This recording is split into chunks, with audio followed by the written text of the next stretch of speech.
The camera flash caught them both off guard. Claire Whitfield's heels slid on the wet planks of the pier, and before she could reach for the railing, David Calloway's hand was already at her waist, steady, certain, like he had done it 100 times before. A local reporter lowered her phone and smiled.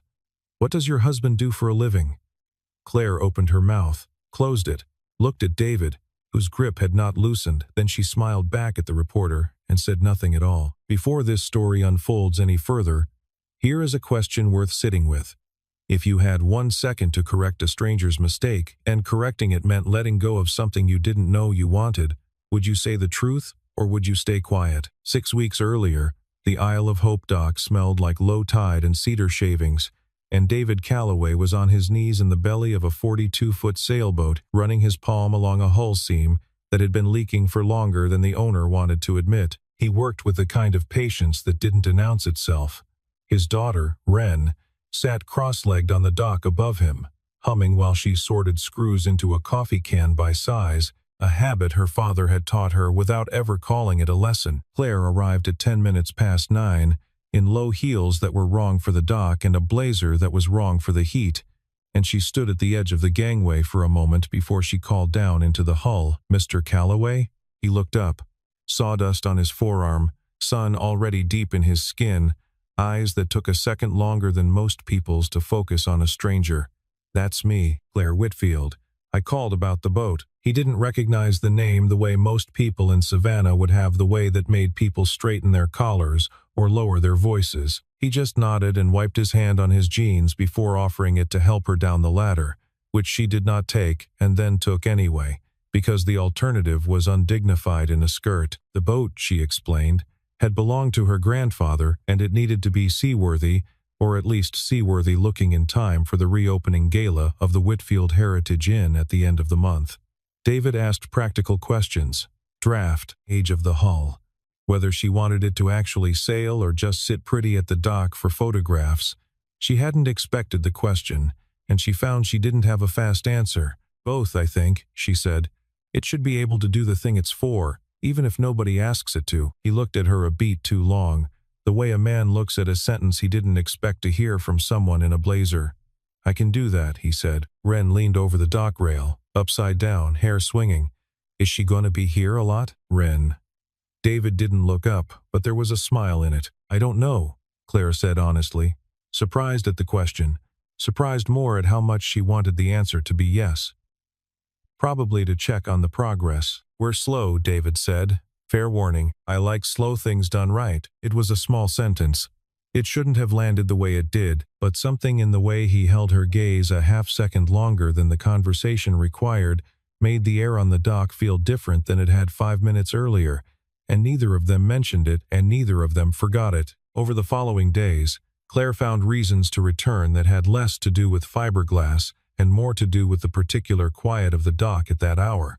The smell of diesel and salt, the sight of a man who worked with his hands like the work itself mattered, not just the money at the end of it. She watched him crouch to Wren's height to explain why a knot held, watched him listen, actually listen to an 8-year-old's opinion on paint colors, as though it carried real weight. She had forgotten, somewhere in the last decade of board meetings and quarterly projections, what it looked like when someone had nothing to prove. "You're staring at my boat like it insulted you," David said one afternoon, not looking up from the transom he was sanding. "I'm thinking about the boat." "About the boat," she agreed, and neither of them believed her, and neither of them said so. By the end of the second week, she had scheduled a progress check for a boat that, by any reasonable measure, did not need checking twice in 1 week.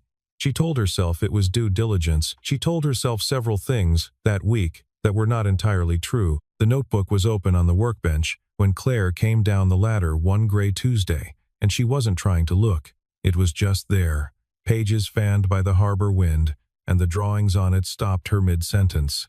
They weren't sketches of a sailboat hull. They were technical drawings, hull sections, load calculations, weight distribution tables in a tight, precise hand, the kind of work she had seen exactly once before in a glass-walled conference room in Boston, on a screen belonging to a naval architecture firm her family's company had once tried to acquire. "What is this?" she asked, and something in her voice made David look up fast. He closed the notebook without seeming to rush, which was its own kind of rushing. Old habit. This isn't a habit, David. This is a full displacement analysis. She tapped the cover, not opening it again, giving him that much. I've sat across a table from people who do this for a living. You're better than most of them. I used to tinker. Tinker, she repeated, and let it sit there, unconvinced, but not pushing. It was Hollis Bragg, the dockmaster, who broke it without meaning to, 3 days later, hollering across the boatyard about a delivery. Calloway, get your engineer's eyes over here. Tell me if this bracket's rated for the weight. David's jaw went tight. Hollis caught himself half a second too late, glanced at Claire, and busied himself with a clipboard like it might swallow him whole. Claire didn't press. She watched David's shoulders, the careful stillness of a man waiting to see if a door had actually been opened, or if he could still pretend it hadn't. She thought of a dozen questions. She asked none of them. Instead, she said, "The bracket's fine, for what it's worth," because she'd seen enough site inspections to know that much, and she walked back toward her car without turning around. She didn't understand, fully, why she'd let it go, only that something in her recognized the exact shape of a man protecting a life he used to have, and some part of her, the part that had spent 15 years being asked to explain, justify, and account for every choice she made, respected the privacy of it more than she wanted the answer. David watched her go, uncertain what had just happened between them, only certain that it wasn't nothing. She had seen the truth sitting right there on the workbench, and instead of pulling at the thread, she'd left it exactly where it was. That night, after Wren was asleep, David sat on the back porch with a beer he didn't finish, turning the notebook over in his hands. He hadn't opened it in months. He'd told himself it was for calculations he might still need for the boat, not for the pull of something he'd sworn off 5 years ago on a rooftop in Boston, standing over a hospital parking lot, promising a God he wasn't sure.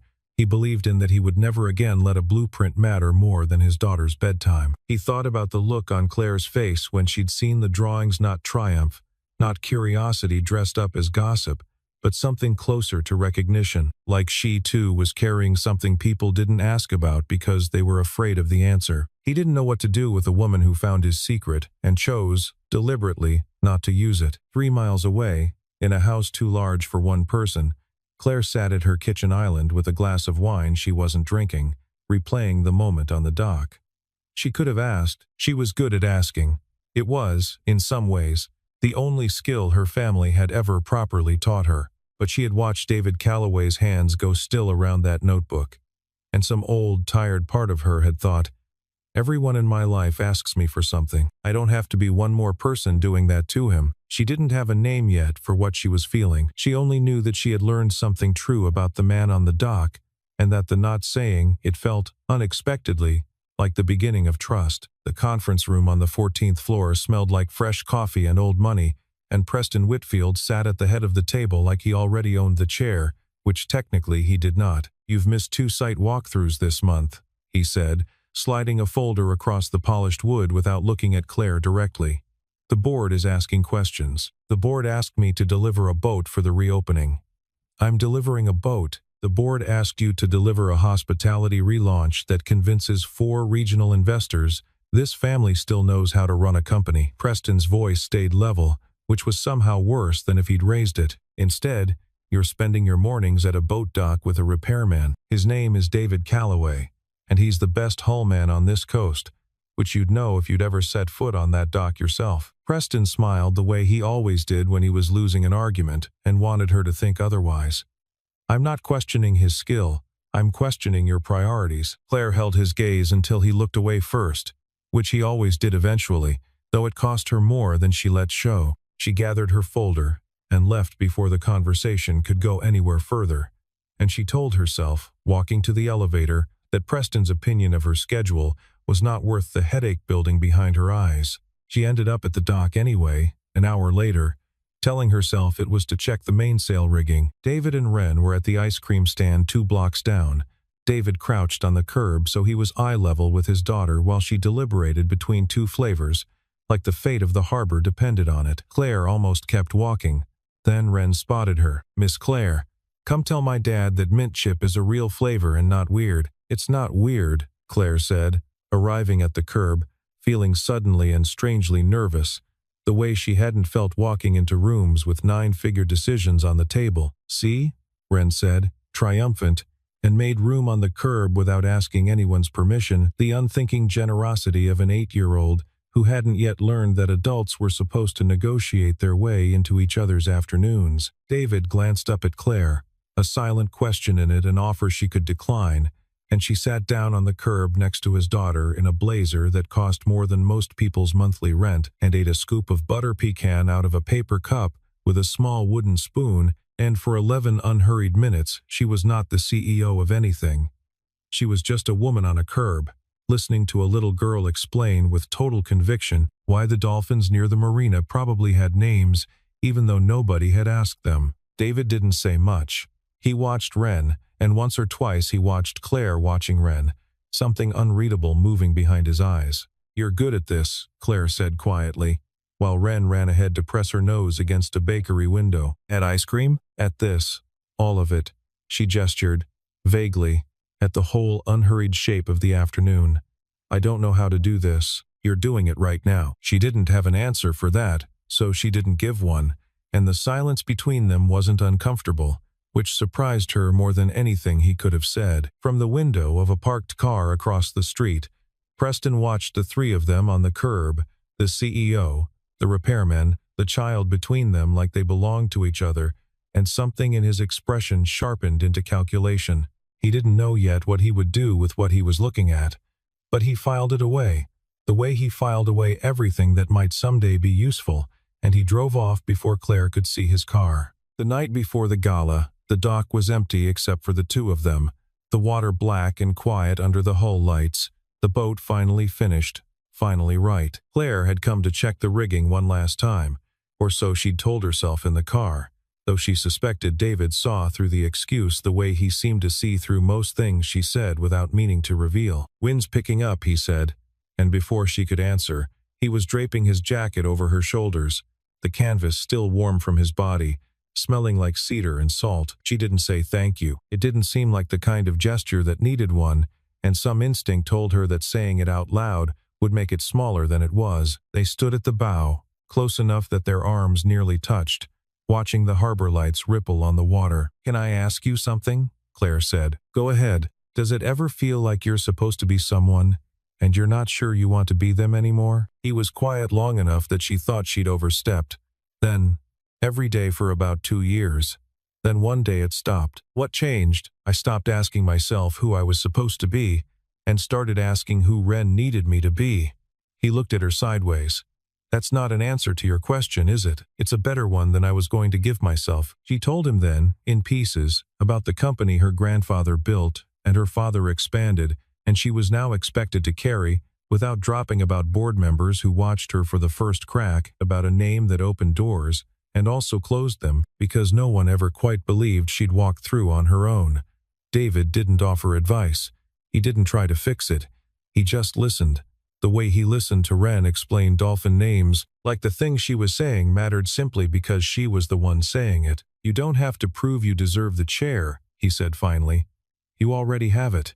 The only question left is what you do with it. That's either very wise or very simple. Might be both." A line came loose at the stern, and they both reached for it at the same moment, hands closing near enough to touch, close enough that she felt the warmth of his skin before either of them pulled back. Neither of them apologized. Neither of them looked away first, not right away. "I should go," Claire said, not moving. "Probably," David said, not moving either. Eventually she did go, jacket still on her shoulders, and she didn't take it off until she was home, sitting at her kitchen island in the dark, smiling at nothing in particular, and aware for the first time in longer than she wanted to admit that tomorrow's gala did not feel like the thing she was most looking forward to. Somewhere underneath the calendar and the quarterly reports, a different question had started to form, one she wasn't ready to say out loud. What if going back to being only the CEO, after this, felt like losing something she hadn't known she had? David stood on the dock a long while after her taillights disappeared, the empty jacket hanger swinging faintly against the cabin wall, and found himself thinking, for the first time since Sarah, that a house could feel less quiet with the right person in it and that the thought didn't scare him as much as he expected it to. The gala filled the pier with string lights and the low hum of a string quartet, and the restored boat sat gleaming at the dock like it had never known a leak in its life. Claire moved through the crowd in a navy dress, shaking hands, thanking donors, doing the version of herself that Savannah expected to see. David stood near the boat in a jacket that didn't quite fit the occasion, watching her work the room, feeling out of place in a way he hadn't felt since Boston, and finding, strangely, that he didn't mind it as much as he thought he would. It happened fast. Claire stepped toward the gangway to pose for a photo beside the restored hull, her heel catching on a wet plank slick with harbor spray, and David crossed the distance without thinking, his hand finding her waist before her balance was even fully gone. She caught herself against his chest, laughing, breathless, and for a moment neither of them moved, because moving would have meant acknowledging how natural it had felt. The reporter's flash went off before either of them noticed her. "That's a great shot," the woman said, lowering her phone with a smile, already typing. "What does your husband do for a living?" Claire felt the question land somewhere just beneath her ribs. The truth was a simple sentence away. "He's not my husband. He's the man who restored my grandfather's boat," and she opened her mouth fully intending to say it. But David's hand hadn't left her waist, and some part of her, the part that had spent a lifetime being defined by boardrooms and bylines, and a last name she didn't choose, did not want to hand this moment over to correction, did not want to watch it become, in print tomorrow, a footnote about a hired contractor instead of what it had actually felt like, standing here, caught. She smiled instead. "He keeps things afloat," she said, which was true, and answered nothing, and the reporter laughed and wrote it down exactly as if it had been an answer. David said nothing at all. He felt her weight settle back onto her own feet, felt the small, deliberate stillness of her not stepping away from him, and understood, without being told, that something had just been decided between them without either of them using words for it. Neither corrected the record for the rest of the evening. Not when a donor congratulated Claire on her marriage. Not when the harbor master's wife asked David how long they'd been together and he answered, "Feels like a while," which was true in every sense except the one being asked about. By the time the string lights dimmed and the last guests wandered toward their cars, Claire and David stood at the end of the dock, alone again, the boat rocking gently behind them. "You didn't say anything," David said finally. "Neither did you." "I didn't know what to say." "Neither did I," Claire admitted, and it was the most honest thing either of them had said all night. The photograph ran the next morning on the Savannah Coastal Herald's community page, above a caption that read, "CEO Claire Whitfield and her husband celebrate the reopening of the historic Whitfield Heritage Inn." By 9 a.m., it had been shared across half the town's group chats. By noon, someone had forwarded it to Preston Whitfield, who read the caption twice, set down his coffee, and began making a phone call he had been waiting weeks for a reason to make. The emergency board session was called for Thursday morning, and Preston made sure every member had a printed copy of the article before they sat down. "I'm not interested in her personal life," he said, which was a lie so smooth it almost sounded like the truth. "I'm interested in whether this company is being led by someone the public actually knows anything about. A CEO who lets a false story run uncorrected for 4 days is a CEO who either can't control her own narrative or doesn't think she owes this board the truth. Neither is acceptable heading into a merger conversation with investors who are already nervous." Claire sat at the far end of the table, spine straight, aware of every eye in the room. The story is a caption under a photograph. It's not a merger document, it's a perception problem, Claire. And perception is the entire business we're in.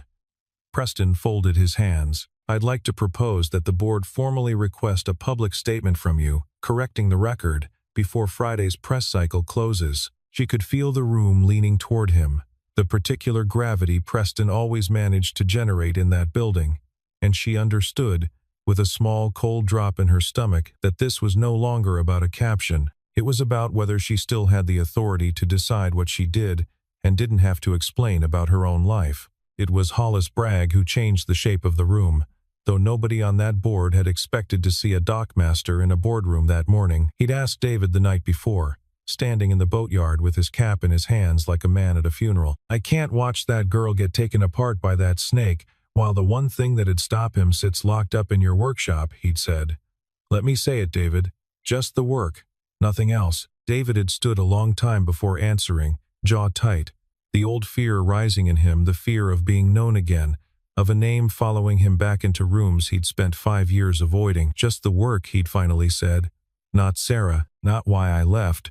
That part stays mine. Hollis had given his word, and now he stood at the head of the boardroom table in his work boots, a folder in his hand that looked entirely out of place among the tablets and tailored suits. Before you vote on anything, Hollis said, you ought to know who you're talking about. He set the folder down and opened it to a page of technical drawings, patent filings, a hull design with David Calloway's name printed clean at the bottom corner. David Calloway isn't some feller off the street fixing your family's boat for beer money. He designed the hull system that's still licensed by 3 shipbuilders on the eastern seaboard, including one that partnered with this very company on the Charleston Harbor project 6 years back. He walked away from that career on his own terms. He didn't run from anything you need to be ashamed of. The room went still in a way boardrooms rarely do.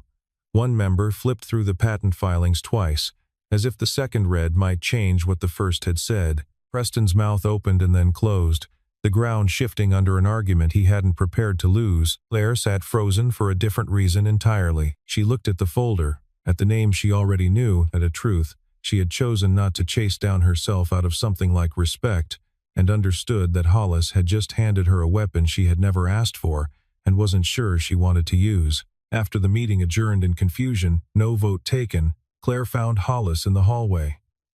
Does David know you did this? He gave me his word I'd say it before I said it, Hollis said. That's more than most men would have offered. Claire nodded slowly, already turning the next question over in her mind, the one that mattered more than anything Preston could put to a vote. Not whether to use what she now knew, but whether David would ever forgive the world for finding out, and whether she had any right to decide, on his behalf, how much of him the town got to see. Preston moved fast after the board meeting, faster than Claire expected, arranging a press conference for Friday afternoon under the banner of transparency for our investors, a phrase he'd clearly rehearsed in a mirror. He wanted her to stand in front of the cameras and correct the record herself, publicly, on his terms, in his timeline, one more small surrender that would look, to anyone watching, like his idea all along. She almost let him win it by default. It would have been easier. A single sentence, he's not my husband, he's a contractor. The story was never true, and the whole thing would be over by dinner. Instead, standing at the small podium set up outside the Whitfield Heritage Inn, with half the town and every local camera pointed at her, Claire found David in the crowd before she found her opening line, Wren's small hand tucked in his, and something in her chest settled. 4 days ago, a reporter asked a question, and I didn't correct her answer, Claire said, her voice steadier than she expected it to be. I want to be honest about why. It wasn't a mistake I let stand because I was careless. It was a moment I didn't want to give away by explaining it. She paused, let the silence hold. David Calloway is not my husband. He is a man who restored my grandfather's boat with more care than most people give to things they actually own. He has a daughter he is raising alone, and he does it better than almost anyone I have ever watched try. Before this week, he also had a career most of you never knew about, because he chose, on his own terms, to leave it behind. That choice was his. It still is. I won't be the one standing up here explaining the rest of it to you, because it was never mine to explain. She looked out at the crowd, found Preston's face among the board members near the front, his composure cracking at the edges. What I will say is this. I am the CEO of this company because I've earned every part of that chair, not because of who I stand next to at a party. If this board needs a public statement to feel confident in my leadership, I'd suggest looking at the numbers I've delivered this quarter, not a caption under a photograph. For a moment, nobody moved. Then, from the edge of the crowd, David let go of Wren's hand and stepped forward, unhurried, the way he crossed a dock, and came to stand beside Claire at the podium. He didn't take the microphone. He didn't say a word. He simply set his hand lightly against her shoulder, steady, the same way he'd steadied her on the wet plank weeks before, and looked out at the cameras like a man who had decided finally that he would rather be seen standing next to her than protected by staying invisible. The silence that followed had weight to it. Somewhere in the back, a reporter lowered her phone without taking the shot she'd been ready to take. Preston stood very still, his prepared statement folded uselessly in his jacket pocket, watching a plan built on someone else's discomfort fail to find any discomfort left to use. Claire didn't look at David.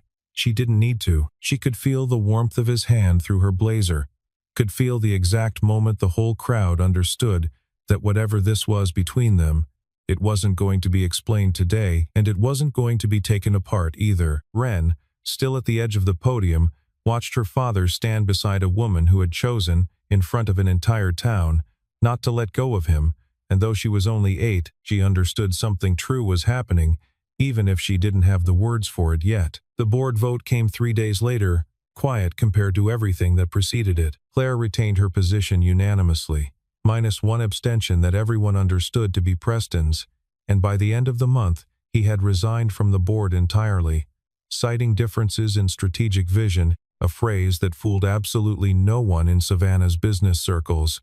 He sold his shares and moved his attention to a hotel group 2 states away, and Whitfield Heritage did not miss him. David came to Claire's office that Thursday evening, still in his work clothes, sawdust on his collar, looking entirely out of place among her glass walls and framed acquisitions. He hadn't called ahead. She found she didn't mind. "I never thanked you," he said, "for what you said out there. I never thanked you for standing next to me." He sat across from her, in the chair usually reserved for investors, and for a while neither of them said anything, the office quiet except for the hum of the harbor beyond the window. "I want to tell you something," David said finally, "about why I really left Boston." She waited, giving him the same silence he'd given her on the boat weeks earlier. "My wife, Sarah, she died 5 years ago. Car accident. Not the job. But I was 3 weeks from a deadline when it happened, and I'd missed 2 of Ren's bedtimes that week for a project that, in the end, didn't save anyone's life or change anything that mattered. After the funeral, I looked at every blueprint on my desk and thought, I built boats that could survive hurricanes, and I couldn't be home for the one night my daughter needed me. I walked away because I was scared that if I kept being that good at something, I'd keep choosing it over her, even by accident, even without meaning to." "You're not scared of that anymore?" "I don't know," he admitted. "I'm scared of a lot of things. I don't know yet if that's still one of them." "I understand being scared of being good at something," Claire said quietly. "Everyone in my family confuses competence with worth. I've spent my whole life terrified that if I ever let myself feel something that wasn't work, someone would decide I wasn't serious enough to keep the chair." She looked at him. "Steady, you didn't make me feel that way. Not once. I wasn't trying to make you feel any particular way." "I know," she said.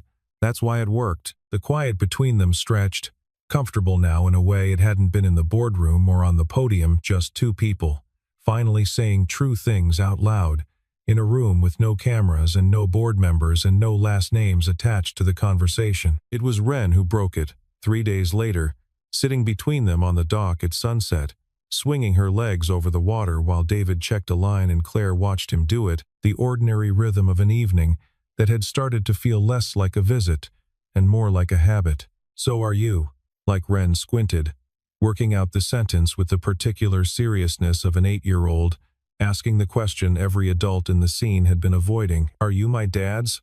Like, are you his person now?" Neither of them answered right away. Claire looked at David.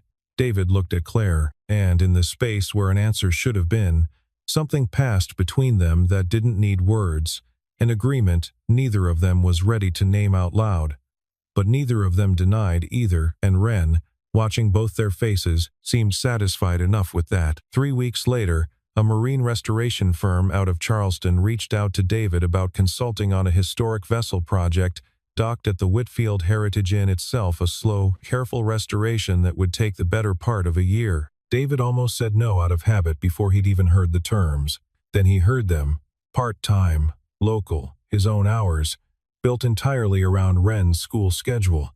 No travel, no deadlines that could eat a Tuesday bedtime story. He said yes on one condition, the same condition he'd held onto since Boston. "I pick up my daughter at 3:15 every day. That doesn't move for anybody." They agreed without hesitation, and David hung up the phone and stood in his workshop for a long moment, letting himself feel something he hadn't expected to feel again, the particular, careful pride of being good at something and still being fully present for the people who needed him. It wasn't Boston. It wasn't the version of himself he'd walked away from. It was better, because this time he'd built it on his own terms. Claire started coming to the dock in the evenings without any excuse at all, not a rigging check, not a progress report, just the simple fact that she wanted to be there. She'd trade her heels for the pair of deck shoes she kept in her car now, and sit on an overturned crate while David worked and Wren narrated increasingly elaborate stories about the harbor's wildlife, and for an hour or two each evening, none of them needed to be anything other than exactly who they were. Hollis watched it happen from the dockmaster's shed most evenings, arms crossed, a small, satisfied smile he thought nobody noticed. He'd carried David's secret for 5 years like a stone in his pocket, and there was a particular relief in watching the weight of it finally set down.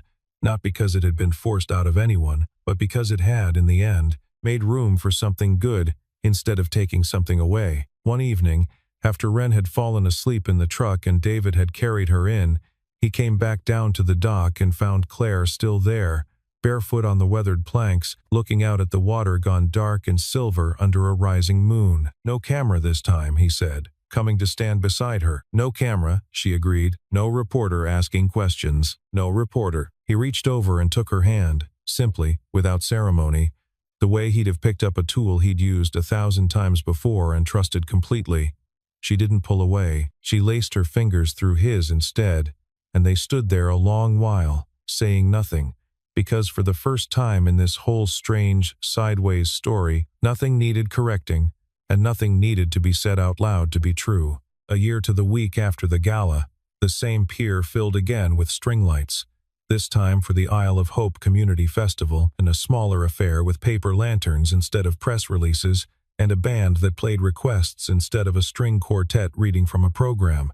The restored boat still sat at the dock, gleaming, seaworthy in every sense of the word, exactly the way Claire had asked for on the first day she'd met David, though neither of them had known, back then, everything that sentence would come to mean. Wren ran ahead of them down the pier, 9 years old now, taller, still narrating an unbroken commentary about the dolphins she was certain lived just beyond the marina lights. She grabbed one of David's hands and one of Claire's without breaking stride, pulling them both along like the most natural thing in the world, no explanation required, none ever having been necessary in the first place. A woman Claire didn't recognize stopped them near the dessert table, admiring the boat, admiring, in the easy way strangers do at small-town festivals, the family standing in front of her. "That's a beautiful boat," she said. "Yours?" "My grandfather's, once," Claire said. David restored it. "And what does your husband do for a living?" the woman asked, smiling. An easy, unloaded question, the kind asked 100 times a week at festivals like this one. A year ago, that exact question had hung in the air between them, unanswered, a silence chosen for reasons neither of them had been ready to explain. Tonight, Claire didn't hesitate at all. "He's the best engineer I've ever known," she said, and meant every part of it, not the credential, not the patents in some filing cabinet in Boston, but the whole of him was the man who built things that lasted and stayed for the people who needed him to stay. "He just prefers to build things people actually use." David said nothing. He didn't need to. He simply tightened his hand around hers, the same quiet certainty he'd offered on a wet plank a year earlier, and looked out at the harbor lights, scattered across the water like something that had always been there, waiting to be noticed. Neither of them had been looking for this. That evening on the dock so many months before, not a marriage mistaken for real, not a secret half-kept, not a girl who asked the questions the adults were too careful to ask themselves. They had simply shown up, day after ordinary day, and let the truth arrive in its own time. Neither of them had been looking, and that was exactly why they had found each other.